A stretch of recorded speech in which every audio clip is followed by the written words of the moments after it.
नमस्कार। मैं अमित मणि तिवारी स्वागत करता हूं आपके अपने YouTube channel the Amit sir classes में।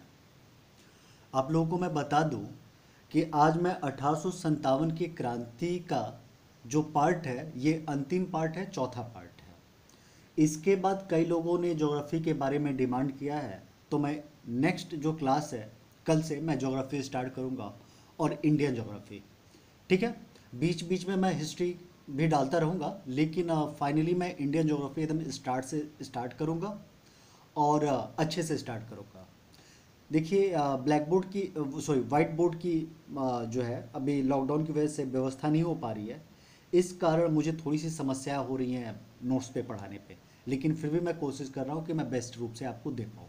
ठीक है, लेकिन जितना भी मटेरियल मैं दे रहा हूँ वो बहुत ही ज़्यादा सफिशियंट मटेरियल है। और आज के एग्ज़ाम हो रहे हैं उनके अगर पॉइंट से देखा जाए तो ये सबसे बेस्ट है। आप बहुत लोगों की वीडियो देखिए, मैं किसी की क्रिटिसाइज नहीं कर रहा हूँ, लेकिन लोग क्या करते हैं ना, एक वन लाइनर आपको अप्रोच दे देते हैं, याद कर लो। ठीक है, लेकिन जिस प्रकार से प्रश्न बन रहे हैं उस चीज़ों को अगर देखा जाए तो मैं उस चीज़ों को लेके चल रहा हूँ अप्लाइड फॉर्म पे। तो आइए बात करते हैं 1857 की क्रांति के बारे में। अब आज उसकी असफलता, परिणाम और जो बुकें लिखी गई हैं किन्होंने क्या कहा उसके बारे में देखेंगे। देखिए, विद्रोह के असफलता के क्या कारण थे इसके बारे में अगर बात किया जाए तो पहला कारण हमें दिखता है कि विद्रोह का जो क्षेत्र था या स्वरूप था वो सीमित क्षेत्र या सीमित स्वरूप था। ठीक है, अब सीमित क्षेत्र और सीमित स्वरूप कैसे हो गया, तो कहते हैं कि जो विद्रोह था एकाएक फूटा। ठीक है, आपने देखा होगा कि बैरकपुर में विद्रोह एकदम एकाएक फूटता है, फूटने के बाद बैरकपुर से मेरठ में आता है, मेरठ से दिल्ली में चला जाता है। ठीक है, तो ये जो विद्रोह था ना एकाएक फूटने के कारण ये अखिल भारतीय आंदोलन का स्वरूप नहीं ले सका। आपने क्या पढ़ा है इसमें कि ये विद्रोह जो था ये कर्नाटक में फैला, ये मैसूर में फैला, ये गुजरात में फैला, ये राजस्थान में फैला, ऐसा कुछ तो नहीं पढ़े है ना। ये जो विद्रोह था इसके सीमित क्षेत्र थे, अखिल भारतीय क्षेत्र नहीं थे। तो पहला कारण यह था सीमित क्षेत्र होना या सीमित स्वरूप का होना, अखिल भारतीय स्वरूप का न होना। क्यों और ऐसा क्यों हुआ? क्योंकि यह विद्रोह सहसा और एकाएक फूट पड़ा। दूसरी चीज थी इसके बारे में, कहते हैं कि संगठन का अभाव था। ठीक है, कहा जाता है कि ये जो विद्रोह हुआ था ये विद्रोह बिना पूर्व योजना के ही प्रारंभ हो गया था, कोई योजना नहीं थी। मंगल पांडे को लगा कि भैया वो तो गाय की चर्बी और सुअर की चर्बी का प्रयोग कर रहे हैं कारतूस में, उन्होंने क्या किया, गोली मार दिया। ठीक है, अब ये बताइए क्या ये कोई पूर्व योजना है? हाँ, इसकी एक तिथि निर्धारित की गई थी 13 मई। ये कई बार प्रश्न पूछा जाता है कि जो 1857 का विद्रोह हुआ था इसकी तिथि कब निर्धारित की गई थी, तो इसकी तिथि 13 मई को निर्धारित की गई थी। लेकिन ये विद्रोह जो है एकाएक फूटने की वजह से कहते हैं कि इसमें संगठन का अभाव था। अब हम लोगों ने उठे बहादुर शाह जफर को तो बनाया नेता, लेकिन बहादुर शाह जफर भी क्या हो गए, उनको हडसन गिरफ्तार करता है। ठीक है, और गिरफ्तार करने के बाद उनको रंगून निर्वासित कर दिया जाता है। इस कारण इस विद्रोह में संगठन का अभाव मिलता है। दूसरी चीज, तीसरा पॉइंट अगर बात किया जाए तो इसमें देसी नरेशों और सामंतों द्वारा गद्दारी कर दी जाती है। जो कुछ देसी नरेश होते हैं वो अंग्रेजों के साथ स्वामी भक्ति दिखाते हैं, जैसे पंजाब के सिख सरदार होते हैं, कश्मीर के गुलाब सिंह हैं, ग्वालियर के सिंधिया हैं और सिंधिया के मंत्री दिनकर राव, हैदराबाद के सलार जंग, भोपाल की बेगम, ये जितने भी लोग हैं ये सब लोग अंग्रेजों के साथ स्वामी भक्ति दिखाए। इन लोगों के बारे में कैनिन कहता है, देखिए क्या कहता है कैनिन, किनके, जो ये कुछ देसी नरेश और कुछ सामंत थे जो गद्दारी किए थे और अंग्रेजों के साथ स्वामी भक्ति दिखाए थे, इनके बारे में कैनिन कुछ टिप्पणी करता है और कहता है कि इन शासकों एवं सरदारों ने तरंग रोधक का कार्य किया। ठीक है, जो ये सरदार और शासक हैं, जो देसी गद्दार इनको कह सकते हैं, इन्होंने क्या किया था, तरंग रोधक का कार्य किया था। ठीक है, फिर वो कहता है वरना यह तूफान एक ही लहर में हमें बहा ले जाता। कैनिन कहता है कि अगर ये देशी सामंत और राजाए जो देशी नरेश और सामंत हैं, अगर हमारे साथ स्वामी भक्ति नहीं किए होते ना, तो ये जो विद्रोह हुआ था, ये विद्रोह एक क्षण में जो ब्रिटिश साम्राज्य है, यहाँ पे ब्रिटिश कानून जो चल रहा है, उसको समाप्त कर देते। ये लोग उसको बचाने में क्या करते हैं, सहयोग करते हैं। अब आते हैं नेक्स्ट पेज पे, अब ध्यान दीजिएगा। अब इन सामंतों और सरदारों में जो सर्वाधिक साथ देने वाले अंग्रेजों के थे, तो कहते हैं, यह प्रश्न कई बार आता है, ठीक है, कि 1857 के स्वतंत्रता संग्राम में ग्वालियर के जो सिंधिया हैं, ये अंग्रेजों की सर्वाधिक सहायता करते हैं। ठीक है, आपको पता है कि जब झांसी की रानी ग्वालियर पहुंचती हैं, तो सिंधिया उनका सहयोग नहीं देते हैं, ये बात आपको पता है। ठीक है, ये किसका साथ देते हैं, ये देते हैं अंग्रेजों का। और कैनिन सिंधिया के बारे में स्पेशल कहता है क्या है, कैनिन सिंधिया के बारे में कहता है कि यदि सिंधिया भी विद्रोह में शामिल हो जाते तो मुझे कल ही बिस्तर गोल करना पड़ता। ठीक है, इस तरह का वो सिंधिया के बारे में कमेंट करता है कैनिन। अगर ये सारे लोग, कुछ देशी जो राजा थे, सरदार थे, ये लोग अगर अंग्रेजों के साथ स्वामी भक्ति नहीं किए होते तो देश उसी समय आजाद हो गया होता। अब देखो, कुछ और बातें करें तो इसमें जन समर्थन का अभाव था। जैसे कि जो शिक्षित वर्ग थे वो इनके साथ नहीं थे, कुछ कृषक वर्ग थे, जो किसान थे वो नहीं थे, कुछ व्यापारी इसमें नहीं थे।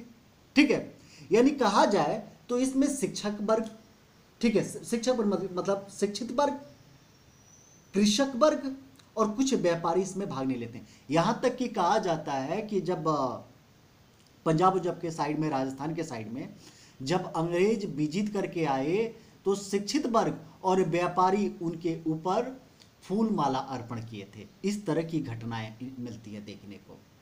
ठीक है, अब देखिए कृषक वर्ग क्यों नहीं थे।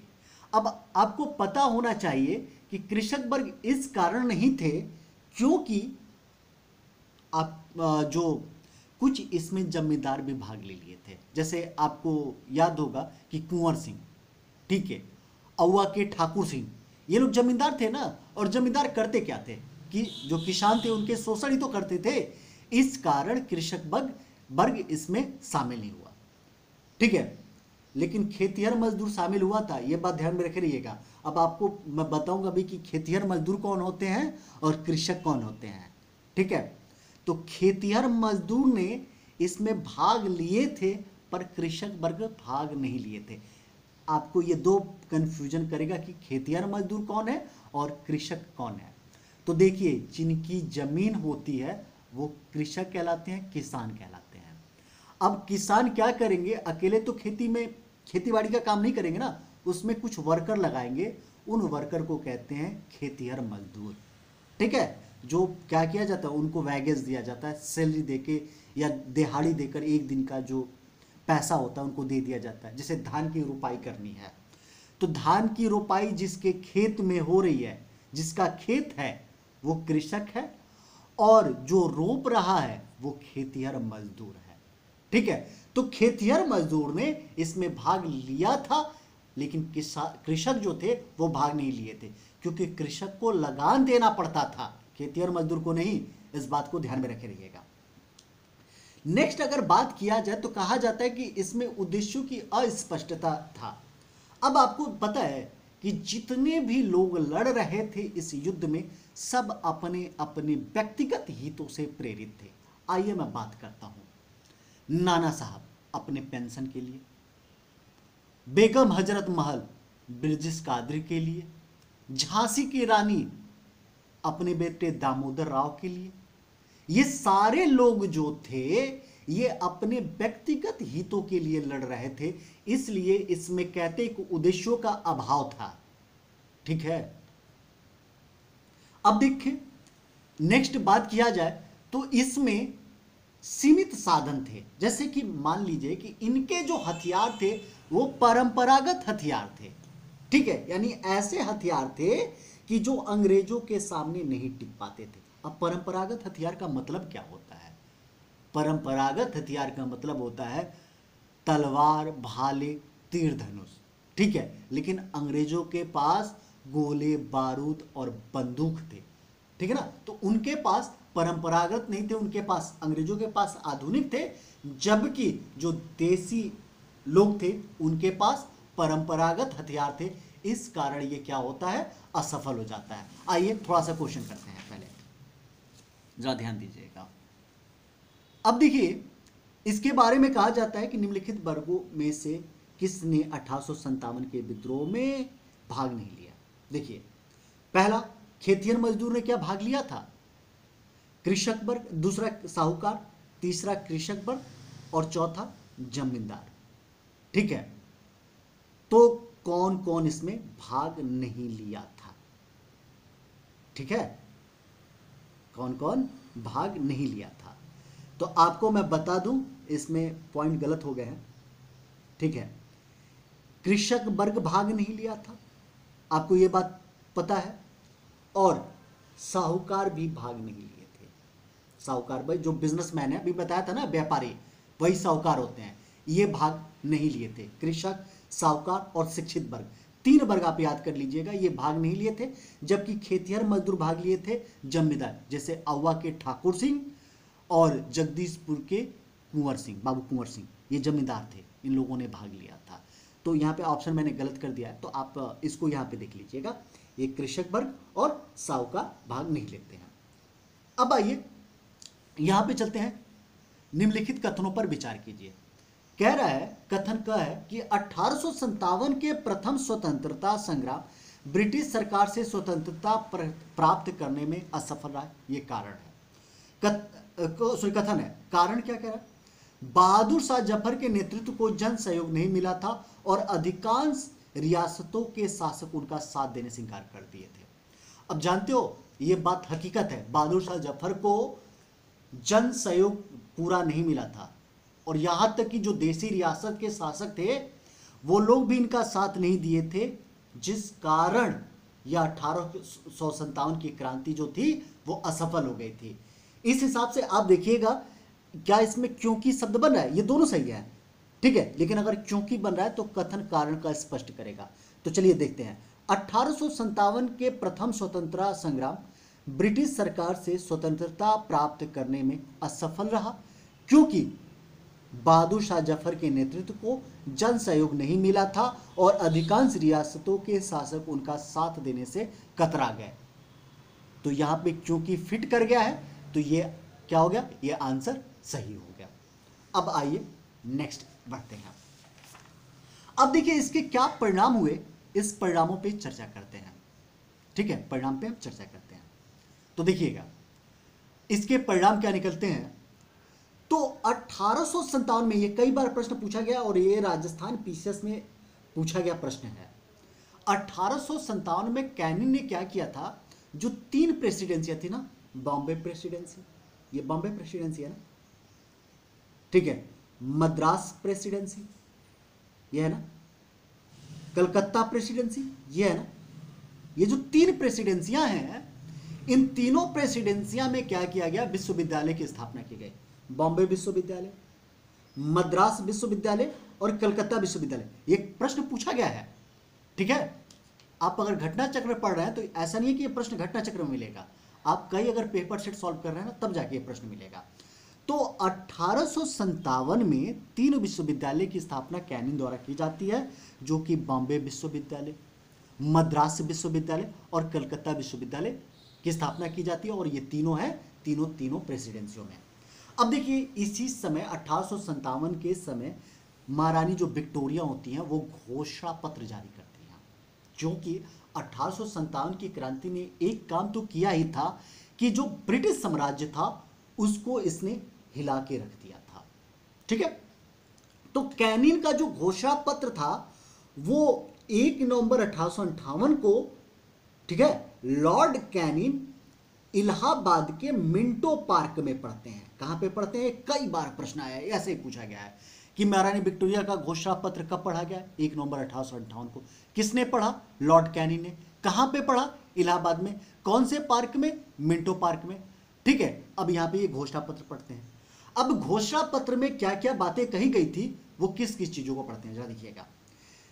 अब इसके तहत, इस घोषणा पत्र के तहत क्या किया जाता है, जो कंपनी का शासन होता है वो समाप्त कर दिया जाता है और महारानी यानी राज परिवार को भारत का शासन सौंप दिया जाता है। अब भारत पर कंपनी शासन नहीं करेगा, अब भारत पर कौन शासन करेगा, तो अब क्राउन शासन करेगा, यानी ब्रिटिश का राज परिवार शासन करेगा। यानी कहा जाता है कंपनी के शासन को समाप्त कर दिया गया और क्राउन के हाथों में इसको सौंप दिया गया। दूसरी बात, अब गवर्नर जनरल जो थे उनको हटा के अब वायसराय कर दिया गया, यानी अब जो गवर्नर जनरल पद था अब उसी पद को वायसराय कहा जाने लगा।